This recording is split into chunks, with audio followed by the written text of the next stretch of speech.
You're tall, so I'm going to hold it up.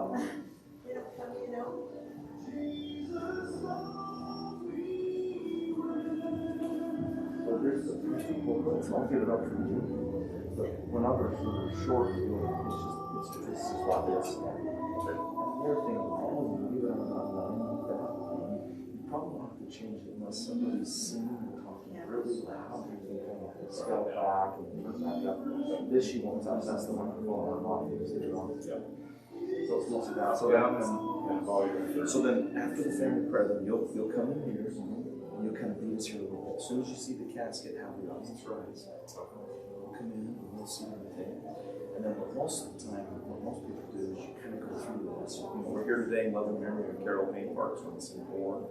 We're here at the wedding funeral because it's being recorded and it's being transcribed. So that's why you want to say these things. I'm Kenneth Parker's son conducting, pallbearers today, honorary pallbearers.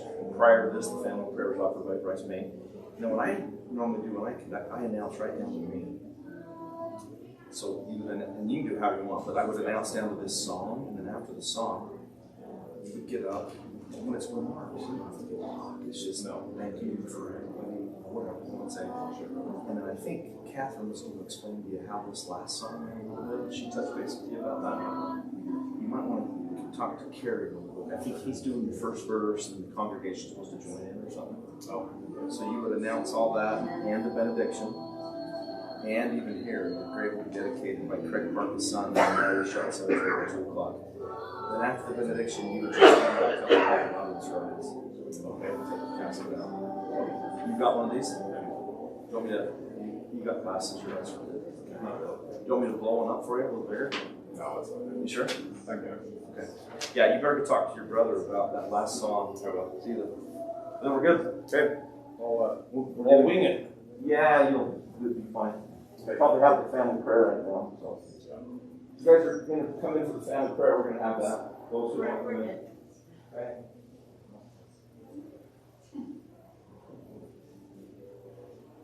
Yeah, that's right.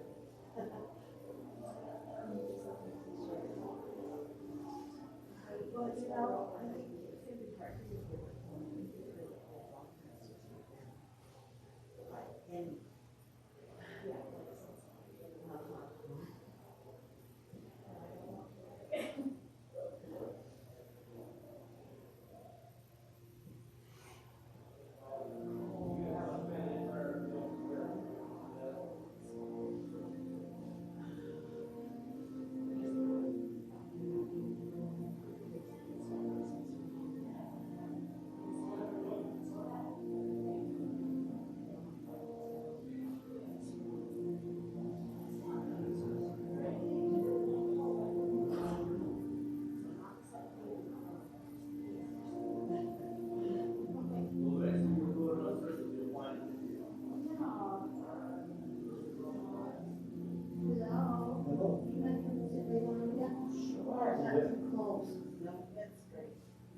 favorite part is and yeah.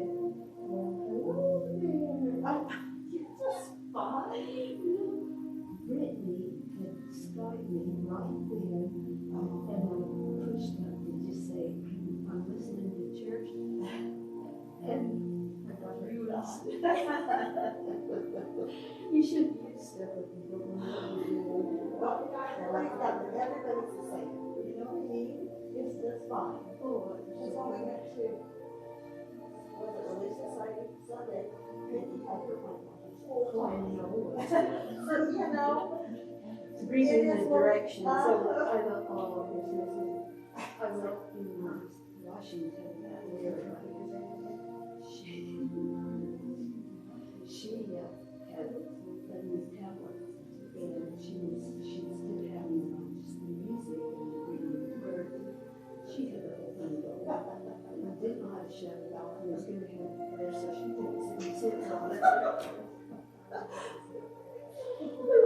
What got me is when you said, who's there? You know, we saw your small or something when we talked about that day. Well, Brittany thought that was the funniest. I said, oh, I just need full of myself. And I told her what happened. Everybody's laughing. If we don't get through this one, we It's not good. I just sanitized my hands.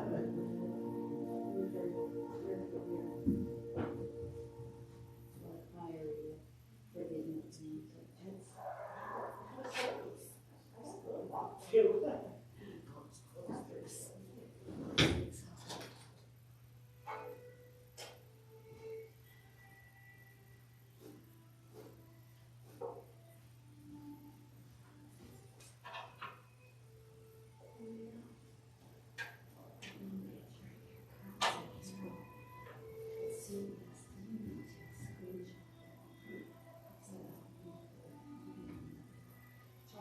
just one before one that's not destroyed.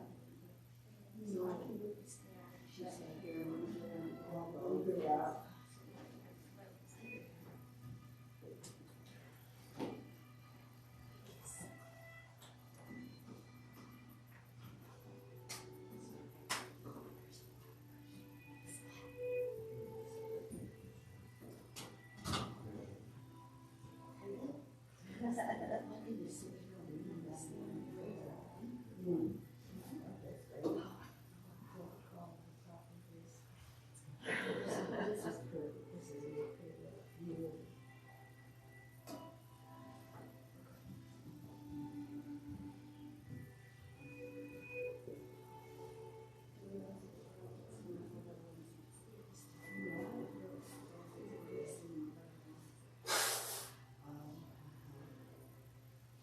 Your first, right? That part, then you're in, or after that.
Well, she said, hi, it's 30 pounds.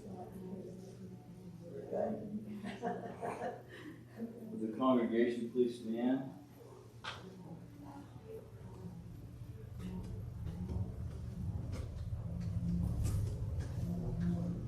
That's good.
Coffee City.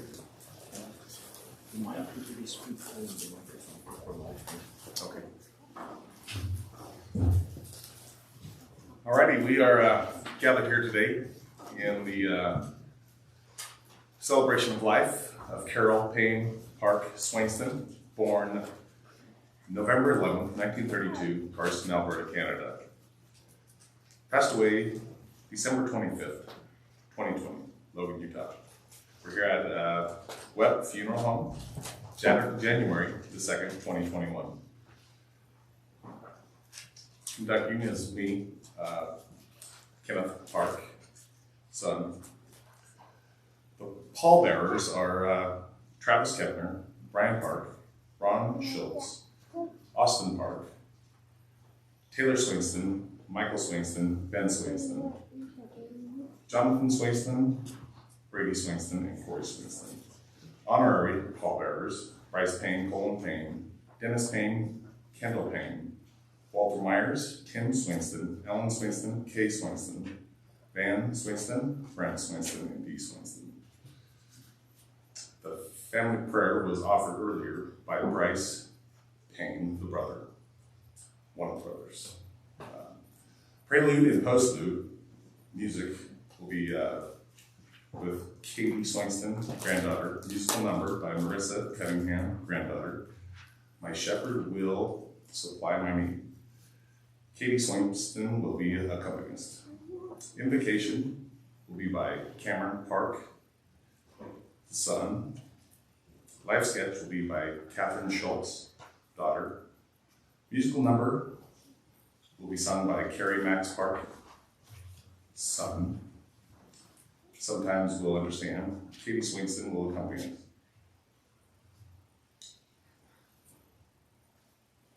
Open remark by the congregation, so that'll be an open mic if you would like. Musical number, grandchildren and great-grandchildren will be Give, Said, the Little Sun Stream, and Jesus Wants Me for a Something. Katie Swainston accompanies. Remarks by me. Musical number by Carrie Max Park, and congregation, you can join in on Oh What a Beautiful Morning.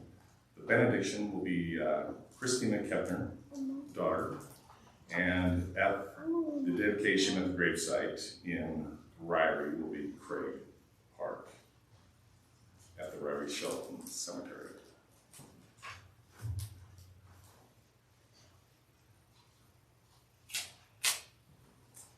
I guess we'll start the show. I'm not sure.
we are grateful to be gathered here in the honor of our mother.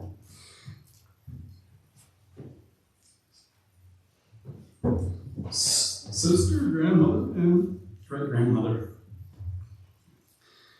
We pray for the spirit of healing and love to be with us and comfort us. We pray for all those participating in the name of Jesus Christ. Amen.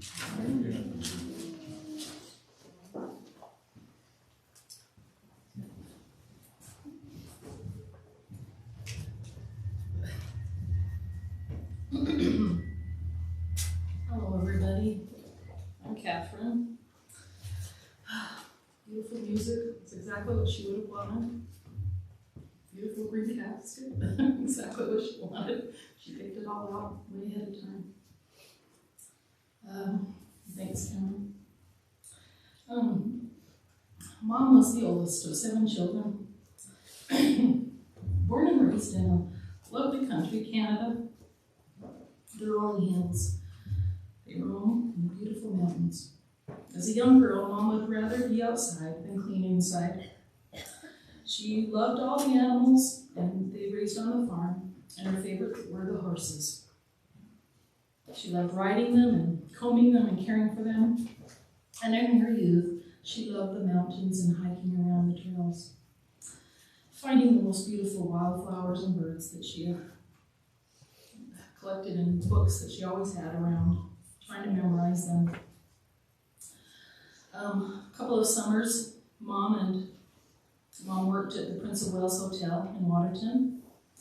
This helped her earn some money to go to Rick's or nursing school. Her and Aunt Gwen worked alongside each other, and they were there and in Waterton, and they had many trails to hike around on, and enjoyed her time there. Mom loved music so much, and she could play the piano and sing, and always had perfect pitch.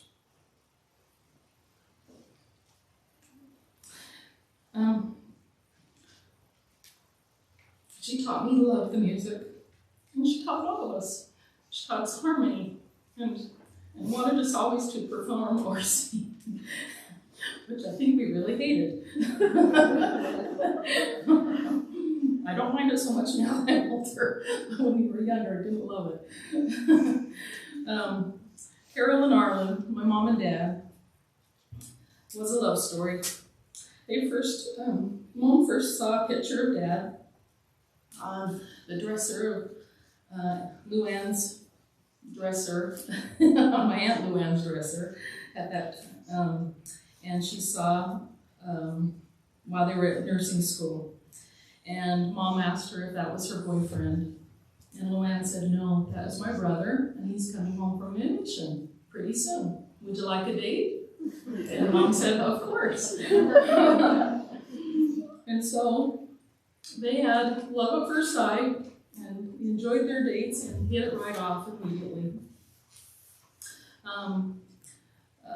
Mom went home for Thanksgiving that fall, and Grandma saw, so she went back up to Canada, and Grandma saw a car pull up in the yard or to the home, and saw a young man come out of the car.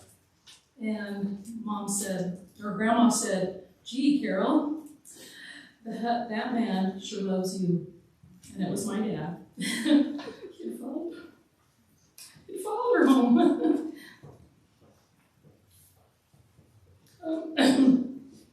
These two got married in July, and in September, Dad was enlisted in the Army and was stationed in Germany for almost a whole year. In fact, a little over a year. And with that year, Mom graduated from the Idaho Falls Nursing School, the LES hospital, and then when she finished, she moved back to Cardston and lived with my great-grandma. I got to know her a little better. And that way it wasn't too far for her to drive. She didn't drive, she just walked over to the hospital and worked there in Cardston. And by the time these two got back together again, they started their life in a little 2-story home in Ryrie. lived there for a short time, and then they moved to Pocatello because Dad wanted to go to school. And he went into some refrigeration, electrical, and I probably was not specific. Craig probably will tell me and tell me a little bit different. But they had a joyous time and exciting, and they started their family right away. And the four of us, I never call myself the oldest because I'm the middle, but there was the four of us that were born in Pocatello. And after I was born, they decided Dad wanted something else, wanted to be closer to his folks in Ryrie, and but also had the opportunity to get a job out at the INEL, that out to the side at Narco in Idaho. And he got that job, of course, and had to ride a bus every day on his shifts and stuff, and that was just long. And but he worked out for 25 years, so it was a good long time. And we lived in Yukon at that time. Once we moved from Pokey, and then we moved to Milo for a little bit, and then we moved to Yukon, and we loved that area, that ground, and that land, and had a horse, of course, and raised chickens and rabbits and things. And our beloved horse named Ginger, and that guy, we loved him. Mom was kind of a trickster, so in April, when it was April Fool's, which we'd always forget, she would always trick us. And she caught us several times, I know, doing this and saying, "Hey, Ginger's out, the horse is out, you guys better get out there." So we're like all running out, and we're all looking all over the place looking for the horse. But we never looked behind the fence, because that's where he was. She got us. He was just looking at us, watching us go back and forth, looking all for it. She got us good. She was kind of a relentless tease, and when we would water our yard and the pasture and the garden, there was always a water fight. Endless water fights. We remember those water fights. It was just crazy. And I remember Dad actually picking up Mom and just putting her right in the ditch. You know, just because she just would not stop. She would egg us on, of course, and have us try to get him. Growing up Christmas time, I've got to tell you this part because it was such a respect. For Dad, Mom insisted us not to open the presents Christmas morning. That was just not allowed until Dad was there. And he would come home from work, pooped out and tired, and it was about noon. So we had to wait to open presents until noon or so. And Mom would keep us busy making snowmen and eating cereal and shoveling walks and doing other things, and we could not go into that living room at all until Dad got home. And I thought that was just such an honor that she wanted him to be there. I don't know if anybody could do that these days. But I'm sure she was tricky, and she made us do it, and we did it. After Dad passed in 1980, it was hard times, and Mom worked several places during that time, and was wanting to get back and go into her nursing. And so she applied, we took the test, whatever, and she did that, but in the meantime, she also was working as a detention officer at the junior high for a time, and then she worked at the potato cellar, and then she did some nursing just for a couple of years. She loved her grandchildren also. I'm just going to say, I remember her, we've got lots of pictures of Callie and Annie and Brian and just little squirts and Travis, and she just loved her grandkids and wanted to go on picnics and be with them and do things. And she always would yell out, "Give me a kiss!" And she'd always make you give her a kiss or a hug before you left, and it was hard not to leave without doing that. You could not sneak away. She'd get back here and give me a kiss.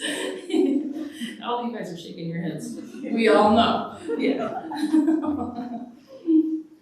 She was delightful, and she's very affectionate. Always wanted to hug and always wanted to kiss. That's the way I grew up. Lots of hugs and lots of kisses. What else?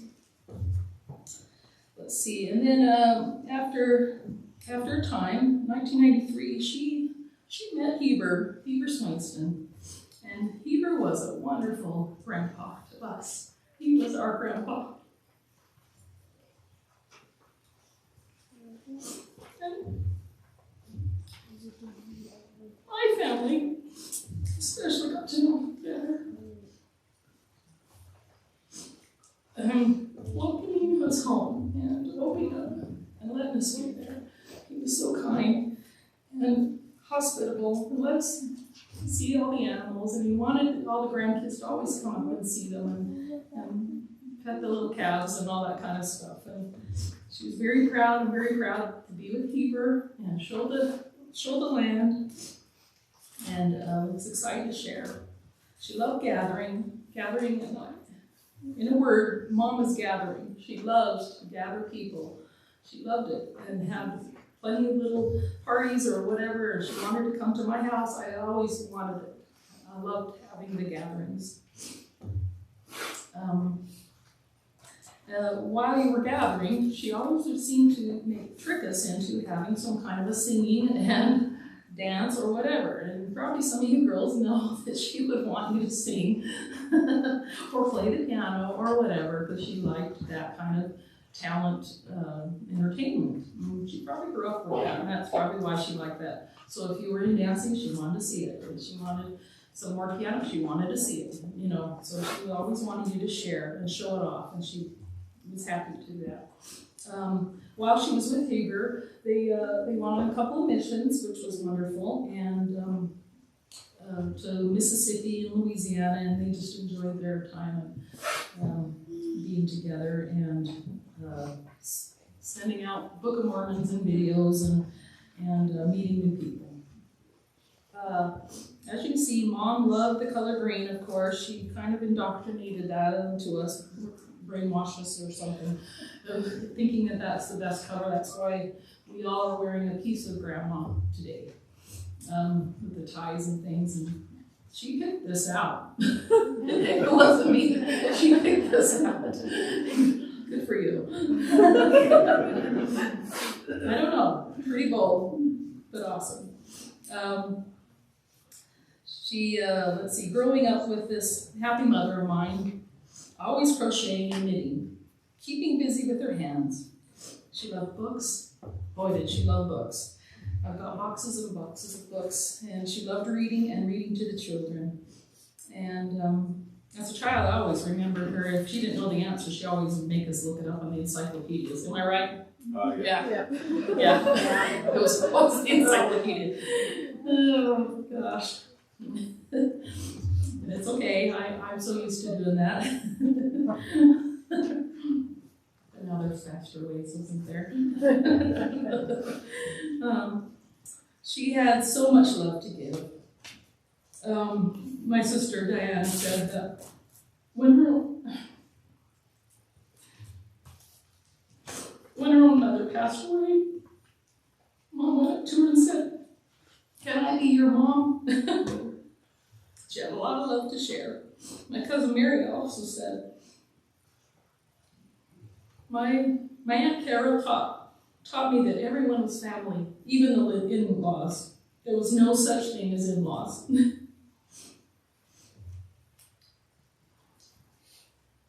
Yep, she loved mountains, she loved the camping, and we did a lot of it as we were youth.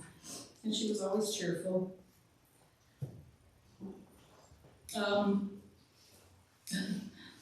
When I went into the ER that last day, I saw her looking up up to the ceiling. I thought, Mom, you're walking to Dad. You are. She was looking right up there. Yep, she's heading to Dad. Isn't that great? 4 years. But good years in between. I will surely miss her, and I'll miss our drives. I'll miss our milkshake drives. She said she was diabetic, but she really wasn't. We all know that. Kind of a liar, but we won't say that. I believe she was the best mother ever.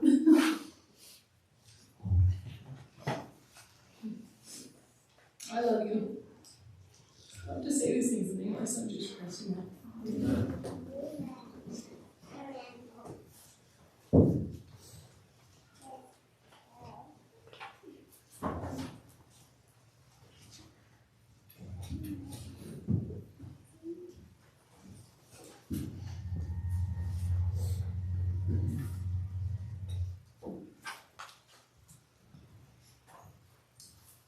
This is a song that I'm going to be singing. It's one that I had told my mom about. I sang at a friend's funeral about 4 or 5 years ago. And she wanted, like Catherine said, she always wanted to hear that evening, so I sang it to her over the phone. And she loved it, and that was all. So I thought she would appreciate that.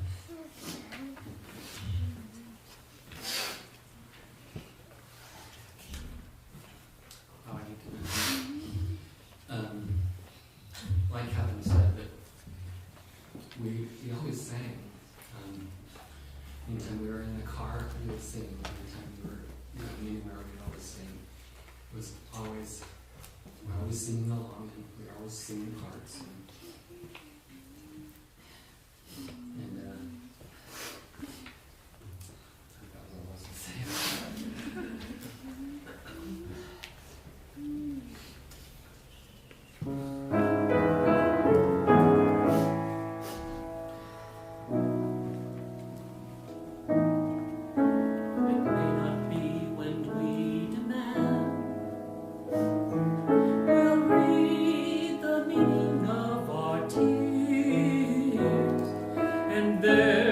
Sometime we'll understand why what we long for most of all eludes our open pleading hand. Why every silence meets our call. Somewhere, sometime we'll understand. So trust in God through all thy days. Fear not, for he doth hold thy hand. Though dark the way, thy still sings thy praise. Sometime we'll understand.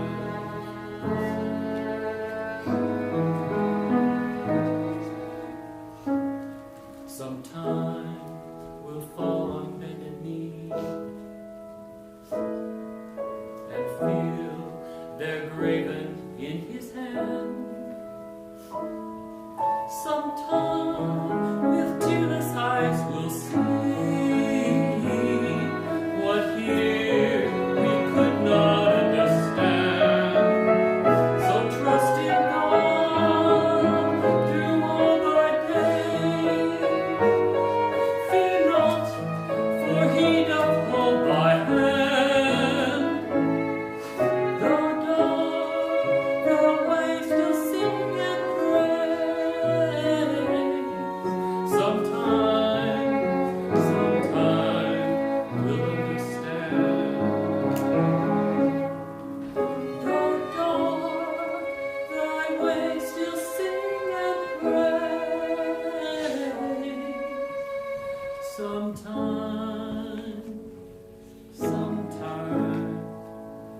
we'll understand.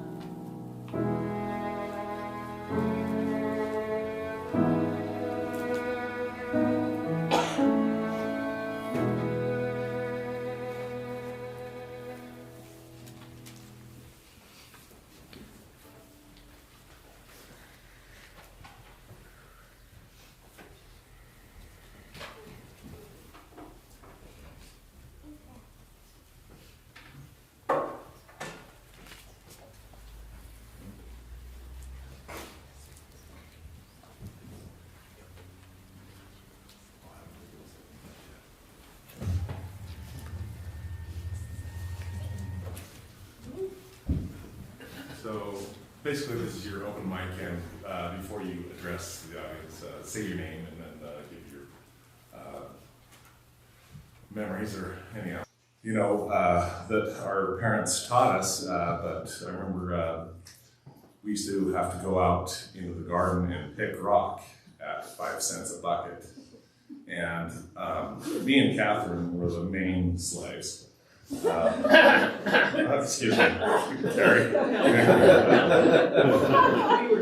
But I'm confessing today that I may have cheated a little bit because I always had a big rock in the very center of that bucket and pebbled it with all the smaller ones, and I picked double of what Catherine did. So anyhow, I know. Yes. And also, you know, we did live by the park, and we had lots of fun. You know, depending on the season, we would play sports out in the park, either basketball, football, or baseball. But when Mom needed us, she had a whistle. She would whistle 3 times, and all your friends are going, "Kenneth, your mommy wants you." Anyhow, yeah, so the game got cut short, and there you go. I have lots more memories, but I'll leave it up to you guys.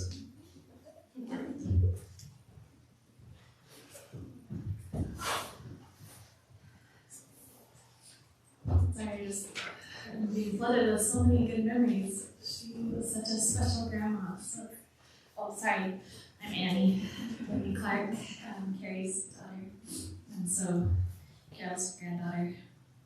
And I was really sick when it was Heber's funeral, so I didn't get to go. And I want to pay tribute to both of them today.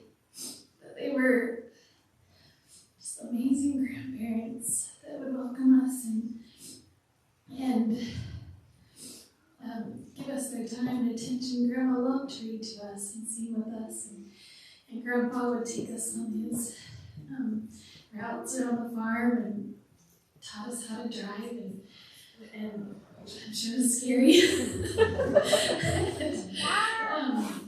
How to ride horses, and I remember playing the farming game, and Grandpa just kicked our butts. He just destroyed us at that game, and we're all like, "How do you play this game so well?" And all the adults are laughing because he's a good farmer. And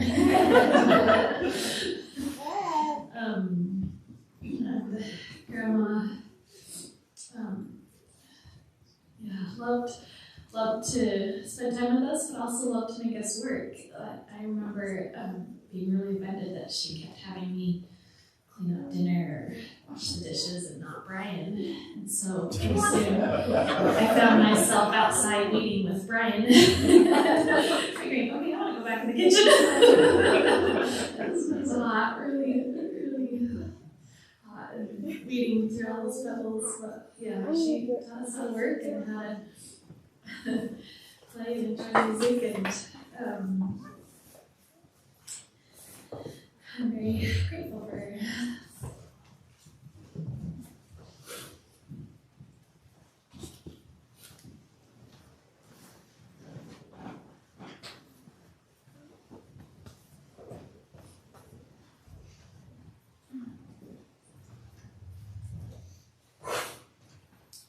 I'm Myra Spears Miller, and I feel like Carol's my second mom. Because Catherine and I grew up and we were kind of inseparable. So I have a lot of fun memories of being part of their family. The one memory that has stuck with me for all these many years is I remember eating dinner with them one night. I have no idea how old I was. And we said the prayer, and we started talking about how God answers prayers. And I said, God doesn't answer my prayers. And she wanted to know why. I thought that. And my mom had a friend that had had cancer. And she had passed away, and we'd been praying for her for a long time to get better. And so I told her that, oh, Barbara can get better, so God doesn't answer my prayers. And she made sure I knew that God answers prayers. It may not be always the answer we want when we want, but that He does answer our prayers.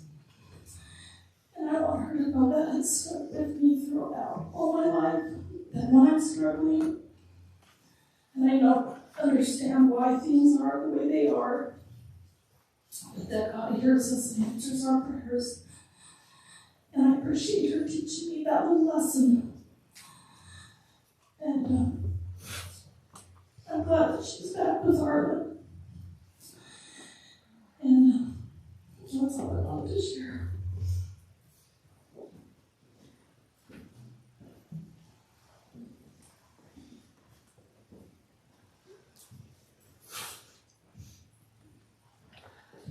I am Dina Payne Bumgarner. Carol was my aunt. I'm sorry, I'm a big boob. Just had to put up with it, I'm sorry.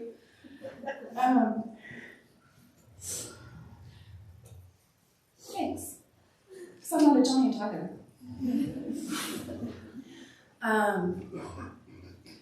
So I wanted to tell a few of my memories. One of my very first memories was Aunt Carol comes down. It was really, really hot, like 90 degrees. And all the kids are out playing. And she says, Deanna, come to the piano and sing a song. What's your favorite song? And I said, Susie Snowflake. In the middle of the summertime, she just plays it like, off the top of her head. And so here we are belting out. Here comes Susie Snowflake. My dad comes in. What is going on? Anyway, I don't know why. And so I went to Rick's College, and Carol was working, various jobs, but at some point she started working as a nurse. And so I would go down while I was at Rick's and visit her, and during the weekends. And she'd say, you need something to do. Why don't we go out and weed the garden? Okay, so I went out and started weeding the garden. 5 hours later, weed just was me. That sounds familiar. And anyway, and I kind of was a little put out. And I was like, I'm not going to come visit her no more. And next time I come, I'm just going to play in the park. And then she decided, we need something to do. Let's go for a walk. She said, did you bring shoes? And all I brought was these little kids. Kids are really not the best walking shoe. And so we went up to the store, and then we ran around the block, and I think we walked to Drix. And then we came home. And I was like, I don't know how she does it. I was in marching band. I was in pretty good shape at the time. And so, and then I just wanted to tell, we went up to Canada as families, obviously, all the time, and we went to Crandall Lake. We hiked up to Crandall Lake, and one of my very funnest memories is Aunt Carol and Aunt Gwen were having a water fight there at the lake. And Dennis got involved, and he picks up Aunt Carol and goes, I'm just going to take you right down. And she flips over and dumped his head right into the lake. Anyway, I'm going to miss her terribly. It's been a hard year not being able to see her. And to visit with her, and to sing all the silly songs with her. And I really appreciate her.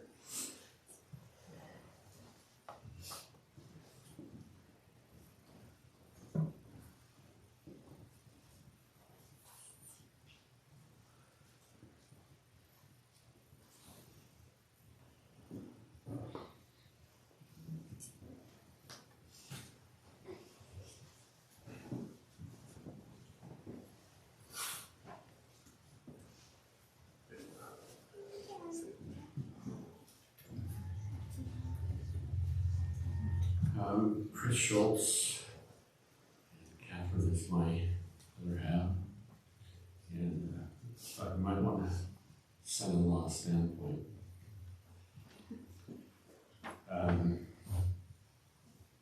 You guys got to pick rocks and weed the garden, and I got to clean the fridge.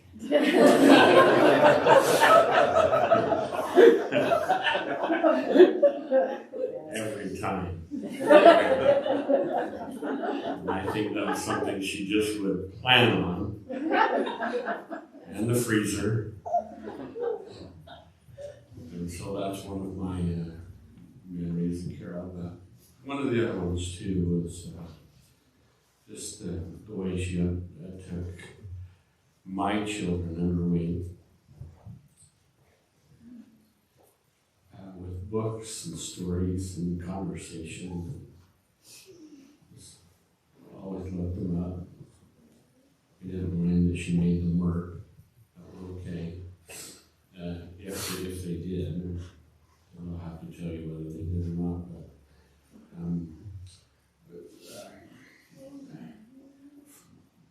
my mom, this was hard to get used to, a little bit harder to get used to when I was just first married with Catherine. Was my mom showed love by feeding us. And Carol's love was reading the book or story time. If you wanted to eat, you got your own food. She provided plenty, but she had to kind of get her own. And so I had to get used to that, and once I got used to that, it was all great. Glad that I became part of the family. I hope I did anyway. And appreciate having been part of Catherine's life as well as having been part of Carol's.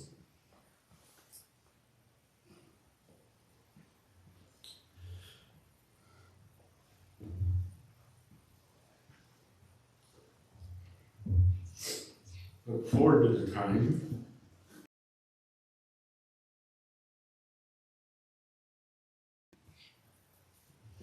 when I can be a part of it.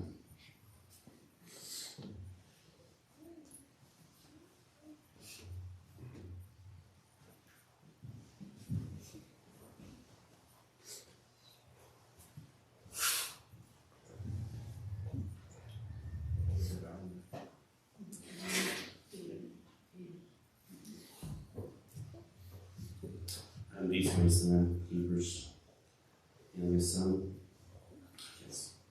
Remember, he said, Harlan died in 1980. He died in 1980. And when did she die? My dad? 93. So she was alone for quite a while. She was grateful to be able to meet my dad and to get married.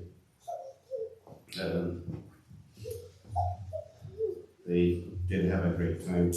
They went on 2 missions. There's actually took 2 missions to get 1 mission in. They went for 6 months during the winter because he's a farmer and he didn't want to give up farming. And so they went back the next winter to finish it up. And Carol did talk about some of those sweet experiences later on. She did love to read books, and you could always tell when she got through reading the book, you picked it up again. She either had little check marks in the corner, or she folded it over where she stopped, over the corner.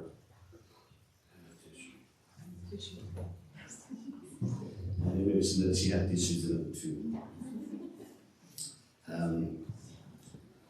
When she was with my dad, she was called to be a primary teacher. She loved to teach the primary. She enjoyed those, especially enjoyed teaching the boys, but she enjoyed those kids. And she was very sad when she had to start part of my dad's life. He was failing, and so he did not want to be in the hospital or nursing home, so we kept him home at his house. And us boys volunteered to go stay with him every night. And Carol looked forward to those times when I came over. She tried to keep track of what was going on the farm so she could quiz me on what's going on. If I had tried to stay a part of it. I remember one time I'd come over, she was enjoying her pecan ice cream. Being not diabetic, but she really enjoyed the ice cream. And she was eating away, and she began to tell me a joke. She said there was these two missionaries that were out tracting, and they knocked on the door, and the old lady invited them in. And they were talking away to her. She had to go take care of some business, so she left them there for a while. And they were sitting there. And noticed some nuts in a bowl right in front of them. And so they were so very hungry they started having some. She was gone so long that the bowl was all gone before she could eat it. And she was telling me this joke as she was eating this pecan ice cream and spit the nuts out. No, I didn't eat pecans.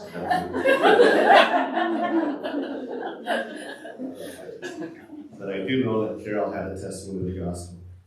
She loved the gospel. She loved our Savior Jesus Christ. I do know that she knew Jesus Christ and our Father in heaven, as do I. I like to see that in the name of Jesus Christ. Amen.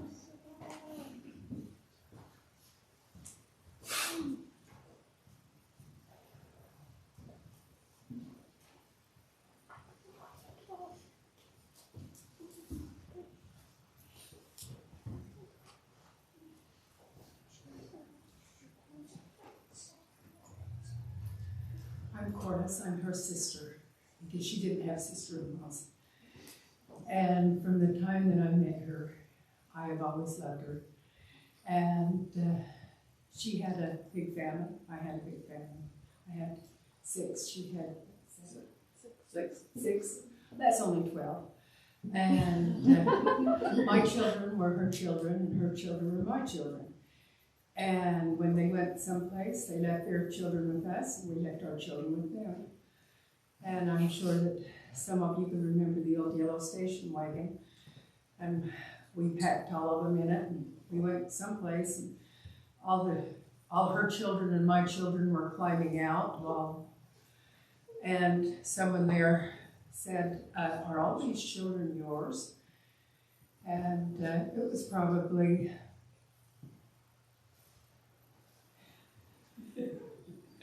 that spoke up and said, yes. And, but they, they all looked alike, and they were just like stepping stones. And we loved each one of them, and still do. And Carol was so much fun to be around. If it wasn't having water fights, flying kites in January, and just the things that we did together, I loved. And I do love Carol.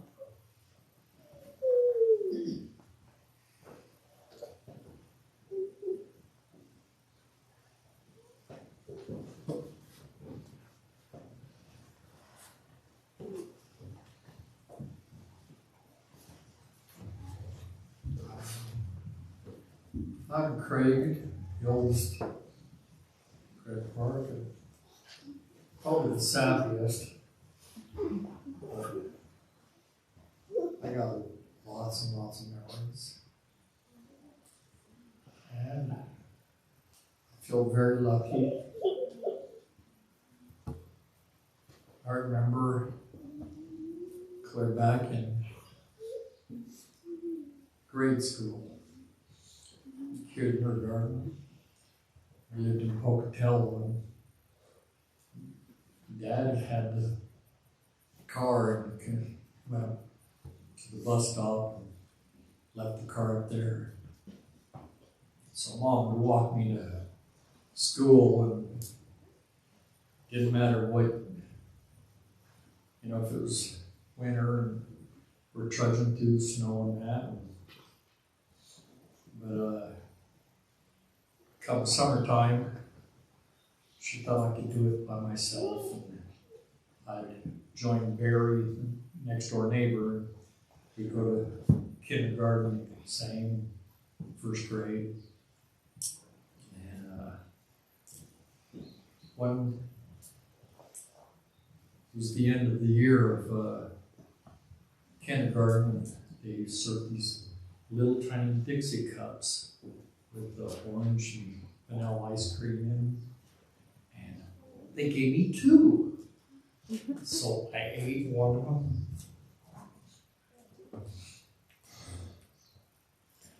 Put the other in my pocket.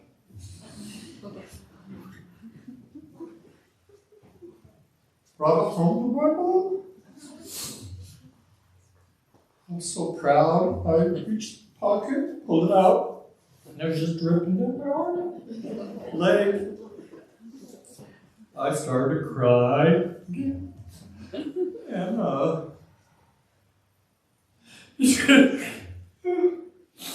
she was laughing so hard.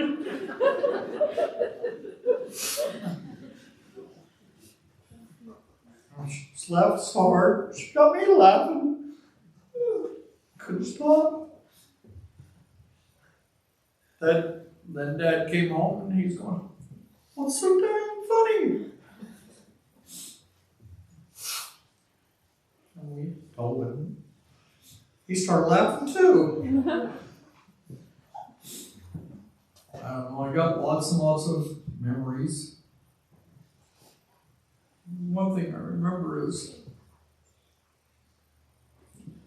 when Dad was first going with her, he says, "Well, I suppose I could marry you, but you gotta promise me you're gonna take me up there every year to Canada, because I'm gonna visit my relatives." And he kept his promise. Every year we'd go up to Canada, sometimes a couple of times. We were going up in the winter, and one year, and Dad was really tired because he just got off work, and we were somewhere up in Montana. Mom was driving, and hit some black ice, slid off the road, Rambler rolled over, and everybody crawled out in the car. I said, "Where's Craig? Where's Craig?" And well, I was in the back of the Rambler, sleeping on top of all these bottles of food, which was, peaches and cherries and all kinds of stuff that we had bottled during the fall. And one of the bottles had broken and hit me in the head, right in the middle of my forehead. I was just bleeding and that, and I finally was able to crawl out through the back end underneath all of the, because I was laying on top of all these bottles and blankets and that, and it kind of like covered me up. And I finally got out, and everything was okay, man. They, and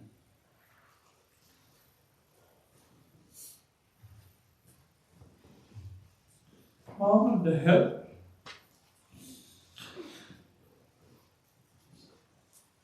got on their knees and thanked Heavenly Father for my life. That was good. And then after Dad passed away, and she found another really nice man, Heber, and he was so warm, loving, and that.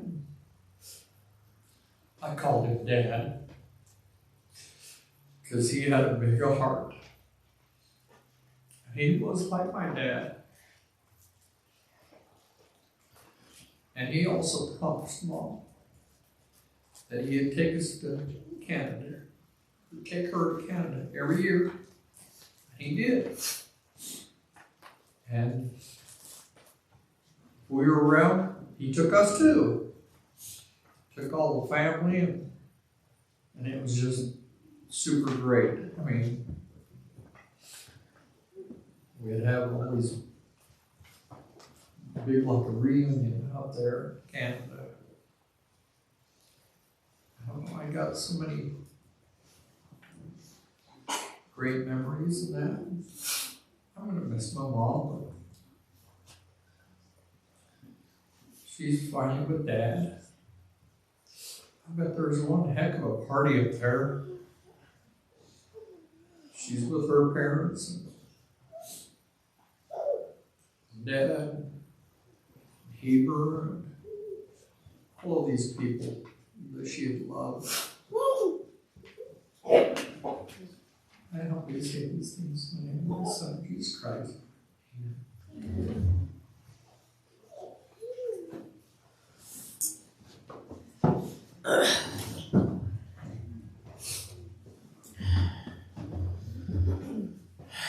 I tend to make inappropriate comments or jokes at times like these. It's a light mood. I'm Brian, Mark, Carrie's son, grandson of Aaron. So, I don't know what I'll say, but I'll ruin it somehow. I just,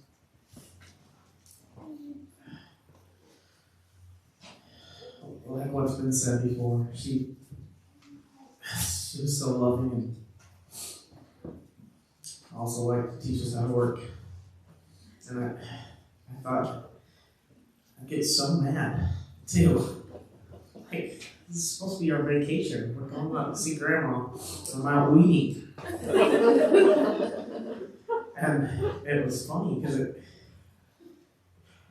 obviously I wasn't the only person that ever made weed and work. And it's funny because my mom is so dumb that it's like, well, she doesn't think that my kids can work, that she's the one that needs to teach us how to work. And it's just so funny because, and she would kill me if she knew I said this, but they were a lot alike. And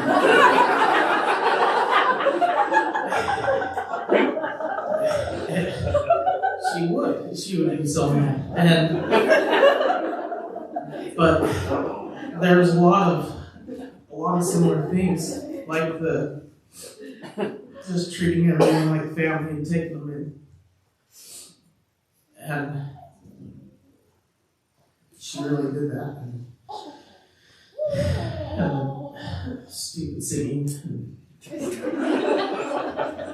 stuff. Obviously, my dad loves it. I tried to pass it on, and some of the sisters took it. I didn't take it as well. It's funny how I'll try to sometimes make my girls sing, and whenever they get mad, it makes me feel happy.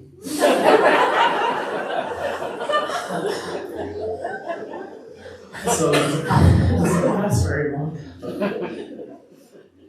I also wanted to thank Swainston because he rose up and Grandpa knew that my life, and looking forward to visiting, even though you had to weed and vacuum or whatever. You got to ride the horses, and he just took us in and loved us. And it was always so nice. So, I don't know. Something like that. Shit. I don't know.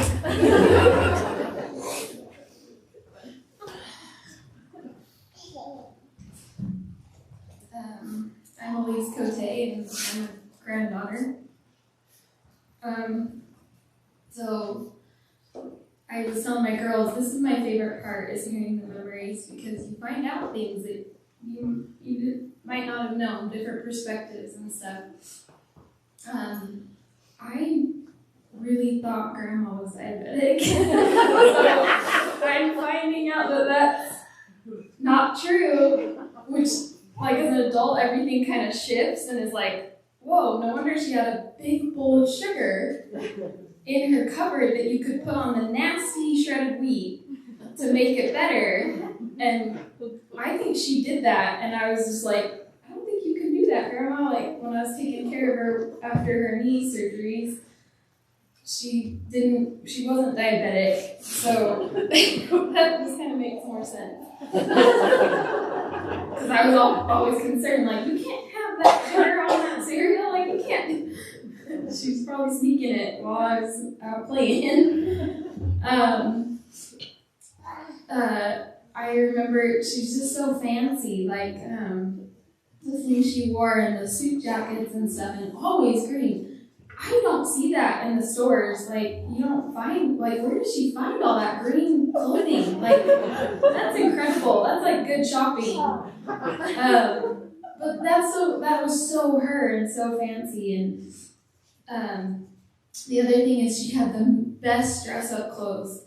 Well, besides Marissa and Mandy's hoop skirt that I loved, that was amazing. But she had these fancy dresses, and I loved dressing up. Like, that was fun, and she loved having me and my sisters parade out, and she loved that. She loved letting us perform, and you felt like a rock star. You've been playing in your piano lessons. I'm not the greatest piano player, and I know that now, but she made you feel like you were playing Carnegie Hall or whatever, which I really appreciate, because it made you just feel special every time you could perform. The other thing was her Barbie dolls. I inherited a few of them, and my girls pulled them out, and oh man, a flood of memories. That she would let us play with anything that you could find, and my memories of Grandma was always with Grandpa Swainston. It was the best childhood to come. I look forward to it every summer, to go and stay with them for a week or so, and I loved it. I was jealous of Mandy and Marissa to be right next door the whole time. I wish I could have moved to the farm. I would have that would have been amazing, but to just come and visit and spend time with them. So, my girls loved that. They would count how many times she said a certain thing. And I have all girls, and that was so shocking to her. And so one of the things she said was, you have all girls. You know whose fault that is, right? You need to tell your daddy it's his fault. And I'm like, oh yeah, I will. I'll tell him. And then 2 minutes later, you have all girls.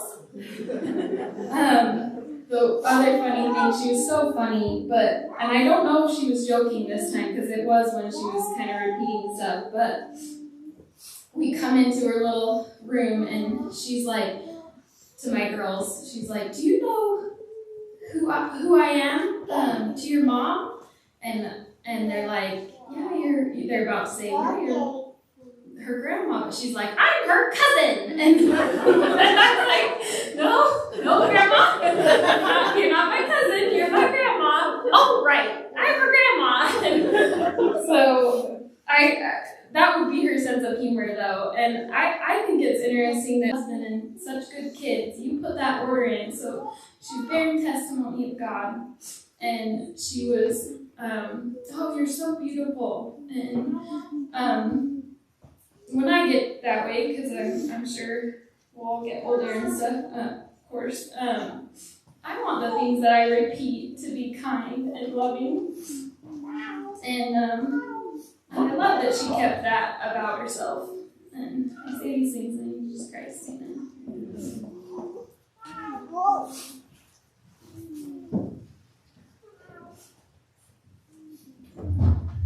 can say there's no shortage of hard work at Grandma's house. Whenever we went to Grandma's house, we would always pick weeds. Always pick up pumpkins. I think I got the grandson special. Oh, yeah. I'm Ron Schultz. I'm Kathy's boy. I got the grandson special. When we would go pick up buckets of pine cone, we would get $1. Smoke's there. A fond memory that I have of Grandma's house is kind of later in life. I don't know how old I was. I don't even know. Me and my little sister, we spent the night at Grandma's house for like 3 nights. I don't even know where y'all went. I don't know. But it was just me packing all sorts of fun stuff. And then it was hot. It was like hot. It was like dead of the summertime. And Grandma was like, you know what? You and Liv need to go on a hike. I was like, Grandma, what are you talking about? 100 degrees outside. She's like, oh, it would be great. So she made our lunches. She cut Spam for us, really thick slice of cheese and mayonnaise and bread.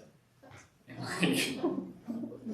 it was great. And water bottles too. So we lived up in the back of that Dakota that they had, and they drove us out from the farm straight out to where there was a canyon, and then threw us out of the car and said, "Okay, walk home." And me and Liv were just like, okay. So we ended up, it was hot. Livy was dying. I was the one with the backpack. We hiked along that canyon forever. And luckily there was sprinklers going on, so we ran through those. That was fun. We walked all the way from there, all the way to the church. I don't know if you know like where the landscape is, but that church is pretty far from Grandma's house. We walked all the way to there, ate lunch there. I was delicious. And then we walked all the way home. And I think the soles of my shoes were melting. But it just cracked me up because like, Grandma, you need to get outside and do something. I'm like, I don't know, Grandma. But that was a fantastic memory that I have with Liv and I. That was a very fun time. And I can just leave my testimony that I know that the plan of salvation is true. Like Grandma does live on. There is definitely life after this life. She's with Heber and Arlen, and then she's in a good place. She's happy. She looks down on us and she sees us now. She really appreciates the wonderful comments that we're giving, whether they be good or bad. But I'm just thankful for the time that I spent with my grandma as well. I can say these things in the name of Jesus Christ. Amen. To break up your story, Ron. So those of you who know, so my husband Jake isn't here, but my grandma, oh my gosh, she loved my husband so much. So when you were around, she was always just nudging him, and she loved Jake so much. And sometimes I was like, man, I'm your granddaughter. But that's okay. Like I loved, when I was in college, I would call my grandma walking down from Old Main, because I was at Utah State, and I'd call her walking to my apartment, and she would ask me about dates and love life and all the things, which all of you guys know. Like she just loved to talk to us about dating and all the fun things, and it was just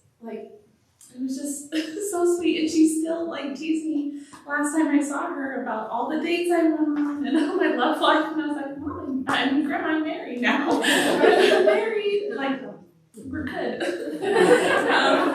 She just, I don't know, and she just had such a huge heart, and just like everybody has already said, she just wanted to welcome everyone in and have them as part of her family. And Jake, who wasn't able to make it today, he really wanted to say that too. I also know, here's one other thing that I wrote down notes, but I need to go fast. She would whistle at her house. Like if you guys remember, she would be doing, and now I whistle all the time. And my kids are like, who taught you how to whistle? I'm like, give was my grandma. I remember her whistling all the time, singing and stuff like that. I remember her just habit of whistling all the time, and she was just such a treasure, and I loved her so much. And I also know that the plan of salvation is real, and not only does she get to be my grandpa, but I feel also that she gets to see my brother. And I know these things to be true.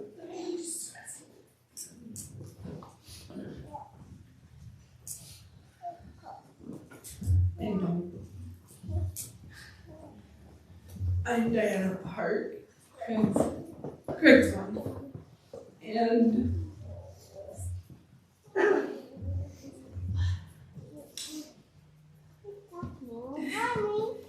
Carol and Eber have been the best. I'm so grateful to have met them. They went on our honeymoon together with us to Canada, and it was the first time I ever went to Canada, and I really fell in love with both of those wonderful people. And every Sunday it was, when we lived in Utah, we would come and see them. And Eva would get so happy to see Craig.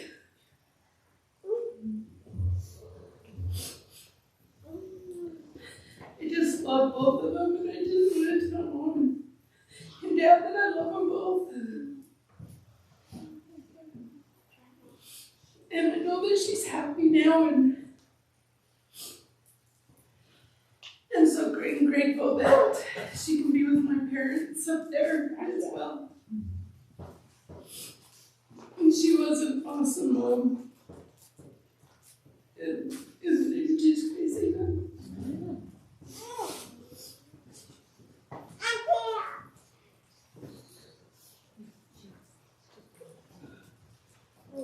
So if the grandkids want to come up and sing some songs, that'll be fun.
wanted to remind everybody that anyone who is traveling up to Riley, we do have sack lunches for them for on their way. So, do you want to do the next number, Carrie? So this is Carrie Park, and the congregation can join in on "Oh What a Beautiful Morning."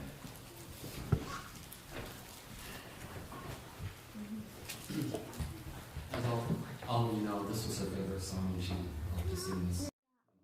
She did feel so lovely to join the chorus.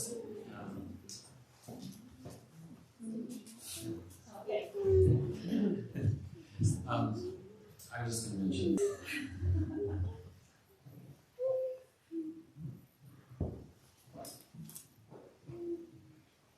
I think I was going to clarify things that on that Craig was talking about the accident that we had when we were going to Canada, and he thinks it was him that was in the back and got bumped. Just kidding. I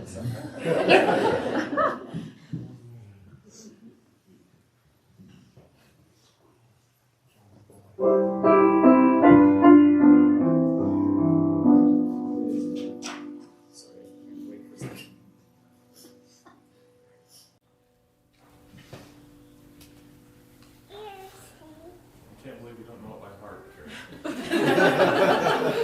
I always want to start at It's work. the third verse that I get stuck with. Okay. Okay.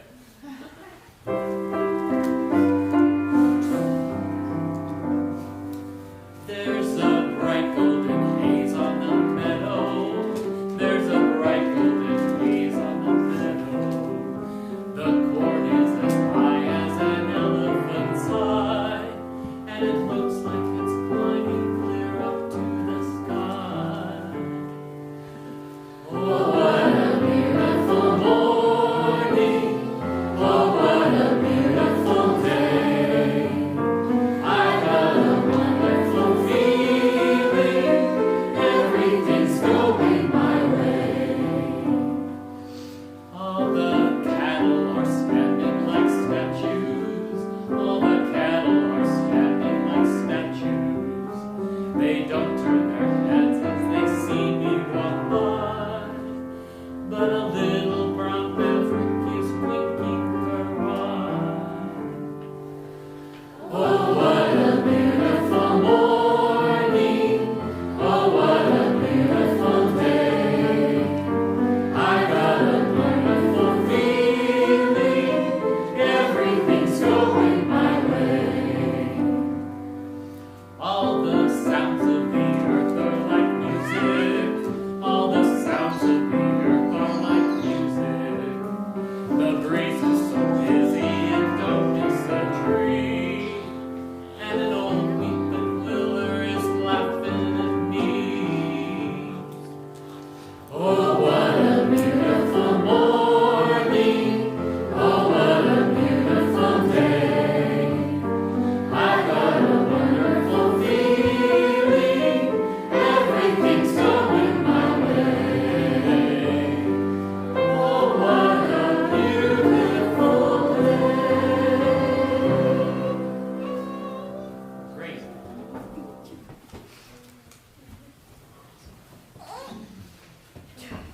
That was awesome, everybody.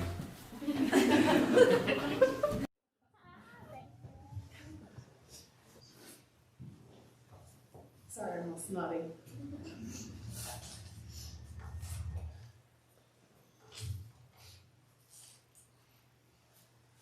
Our Heavenly Father,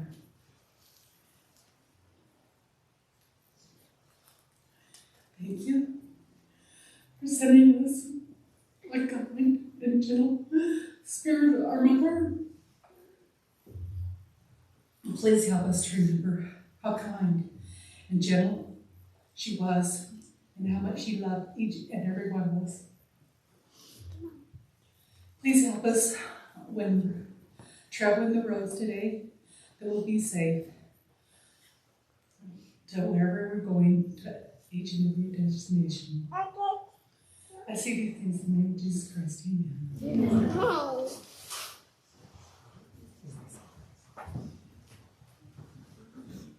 Please rise.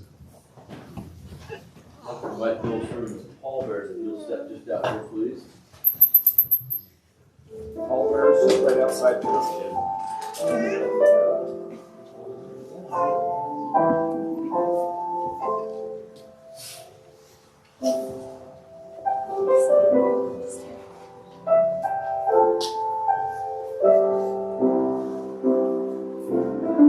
Just follow us out.